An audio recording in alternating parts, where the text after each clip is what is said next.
Presiden Prabowo Subianto mengatakan pemerintah Indonesia merencanakan pendirian 10 universitas baru yang akan fokus pada sains, teknologi, teknik, dan matematika, serta ilmu kedokteran. Ia menyebut bahwa Indonesia juga mulai membangun 500 sekolah berkualitas tinggi baru pada tahun ini sebagai bentuk komitmen pemerintah dalam mempercepat pembangunan SDM unggul dan berdaya saing. Prabowo dalam gala Iftar Dinner Business Summit yang digelar oleh US Chamber of Commerce di kota Washington DC mengatakan dirinya mengajak Amerika Serikat untuk berkolaborasi dalam reformasi pendidikan di Indonesia. I'm also inviting American institutions to work with us in Indonesia, education, fields of health. We have a shortage of 140,000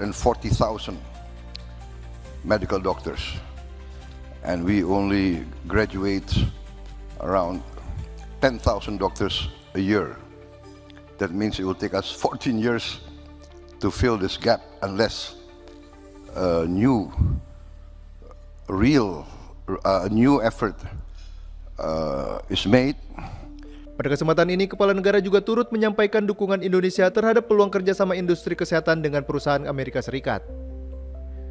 Kerjasama dilakukan melalui peningkatan produksi dan penyelesaian kendala birokrasi.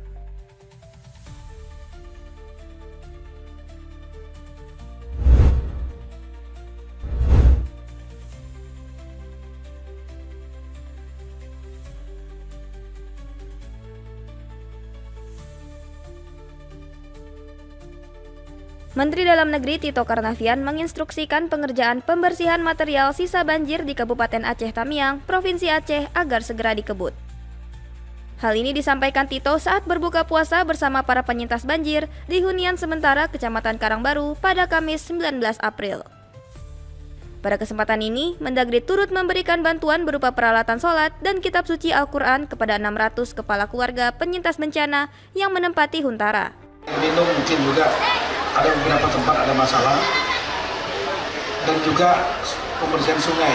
Kualanya ada Satgas Kuala di sini dari TNI bekerja untuk membersihkan kuala. Sambil itu punya lumpur-lumpur yang ada, kita bergotong royong dengan adanya bencana ini dapat memperkuat keimanan kita kepada Allah Subhanahu Wa Taala. Tito juga mengajak seluruh elemen terus bekerja sama agar penanganan bisa dilakukan dengan maksimal.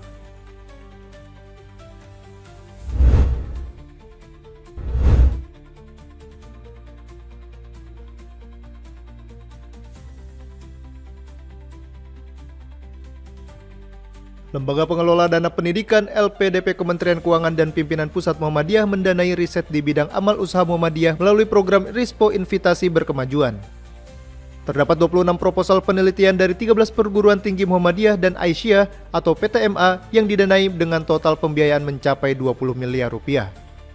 Direktur Fasilitas Riset LPDP Ayom Widi Paminto menyebut, meski skema ini dirancang untuk mendukung pengembangan industri di lingkungan Muhammadiyah, pelaksananya tetap terbuka untuk periset dari berbagai perguruan tinggi. Kebetulan memang didesain untuk mengembangkan ekosistem industri di Muhammadiyah, amal usaha Muhammadiyah. Namun sebenarnya sasarannya terbuka, jadi tidak hanya PTMA, dan dari PTMA pun juga berkolaborasi dengan periset-periset yang ada di perguruan tinggi negeri.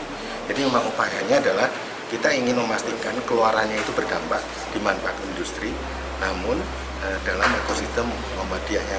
Sementara itu, Ketua PP Muhammadiyah Muhajir Effendi meminta agar dana LPDP dikawal secara transparan.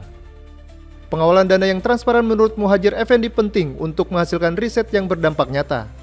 Karena LPDP setelah mengeluarkan uang ini tidak kemudian nggak salah, tapi diakses sampai seberapa itu mengalirnya, downstreamingnya karya-karya riset itu di lapangan, di dunia nyata, terutama menurut saya untuk PTMA itu risetnya harus sudah pada level advance ya, untuk tidak sekedar hilirisasi yang memiliki dampak kecil, misalnya untuk riset-riset unggulan di bidang sekarang kan energi terbarukan, ketahanan pangan. 26 proposal riset yang akan dibiayai fokus pada beberapa hal, yakni ketahanan pangan dan pertanian hingga transisi energi, material, dan manufaktur. Tidak hanya itu, terdapat juga proposal riset kesehatan, rekayasa dan teknologi digital, hingga sosial humaniora dan ekonomi.